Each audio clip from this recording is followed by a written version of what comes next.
সম্মানিত আমাদের শিবিরডাঙ্গি বাজার এবং আশপাশ থেকে যারা আসছেন আমাদের দিনী ভাইরা, আসসালামু আলাইকুম ওয়া রাহমাতুল্লাহ।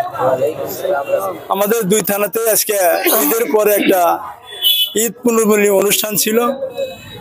আমরা ওইখানে প্রোগ্রাম না শেষ হতেই খবর পেলাম আমাদের শিবিরডাঙ্গি 7টা ঘর পুড়ে গেছে। দোকানপাট কিছুই বাইর করতে পারে নাই, দোকানপাটে মালামাল কিছু বাইর করতে পারে নাই, কিন্তু এখানে এসে শুনলাম আরো 2টা ঘর, মোট 9টা ঘর পুড়ে গেছে। তা আমরা কিছুই দিতে পারবো না এরকম আমাদের সামর্থ্য, তারপরেও আসছি যেহেতু একটা কিছু হাতে না নিয়ে গেলে কি দেই তাদেরকে। ক্ষুধা তখন লাগে, ওয়াশ করলে পেট ভরে না, কিছু দিলে না পেট ভরে, আর যেটা দিব হয়তো বা ওটা পেট ভরবে না, কিছুই হবে না। তারপরেও এটা আপনাদের দিলে একটুখানি তৃপ্তি আসবে, যাক ভাইরা কিছু তেমন কিছু না দিতে পারলো, সামান্য কিছু দিছে, তো আমাদের বেদনার পাশে তারা দাঁড়াইছে, এটাই আপনারা বেশি স্মরণ করবে বলে আমরা মনে করি। সেই সাথে বলতে চাই, আল্লাহ বলেন মা তাসকুতু মিন ওয়ারাকাতিন ফাবিইজনি রাব্বিহা, গাছের একটি পাতাও আল্লাহ অনুমতি ছাড়া ঝরে পড়ে না। এবং মা আসাবাকা মিন মুসিবাতিন ফাবিইজনিল্লাহ, যখন যে মুসিবত আসুক না কেন তা আল্লাহর অনুমতির সাপেক্ষেই আসে।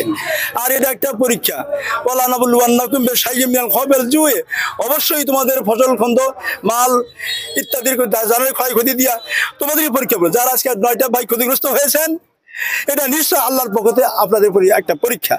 এই কথা বলার সুযোগ নাই যে আল্লাহ তুমি এটা কি করলা, এটা বলা যায় বলে আল্লাহ কঠিন বেদনা হবে, আপনার প্রতি নারাজ হয়। আল্লাহ যদি নারাজ হয় দুনিয়াতে আর কোনো শান্তি পাওয়ার সম্ভাবনা নেই। বলবেন শুধু আল্লাহ তোমার তো অফুরন্ত ভান্ডার আছে, আমার ক্ষতি হয়েছে ঠিক আছে, কিন্তু তোমার ভান্ডারও তো অভাব নাই, তুমি দিলে এর চেয়ে দ্বিগুণ ত্রিগুণও দিতে পারো। এই আস্থা বিষয় রাখেন, আমরা দোয়া করি। আর যে হাজার ভাই বললো, আমরা অবশ্যই সব উপজেলায়, আমার উপজেলা রাজীবপুর, ওনার উপজেলা রৌমারী, আমরা প্রশাসনের সঙ্গে যোগাযোগ করবো। যোগাযোগ করে আপনাদের ঘর ক্ষতিপূরণের জন্য টিন এবং অর্থকরী কিছু যদি পাওয়া যায় তা আমরা আপ্রাণ চেষ্টা করব। এবং আপনাদের সমবেদনার সাথে আমরা অবশ্যই আমরা দুঃখ বেদনা জ্ঞাপন করছি। আল্লাহর কাছে আমরা চাইবো, সূরা ফাতিহায় বলি ওয়া ইয়াকা নাস্তাঈন, যা কিছু চাই তোমারই কাছে চাবো। এই জন্য আমরা ক্ষতি হচ্ছে ঠিক আছে, আল্লাহর কাছে চান, আমরাও আল্লাহর কাছে বলবো এই ভাইদেরকে তুমি ক্ষতি পুষিয়ে দাও। এই তৌফিক আল্লাহ তাআলা দান করুক। ধৈর্য ধরুন, আল্লাহ ধৈর্য ধারণ যারা করে তাদেরকে আল্লাহ তাআলা পছন্দ করেন। এই বলে আপনাদেরকে ধন্যবাদ জানিয়ে আমার সংক্ষিপ্ত কথা শেষ করছি। আসসালামু আলাইকুম ওয়া রাহমাতুল্লাহ।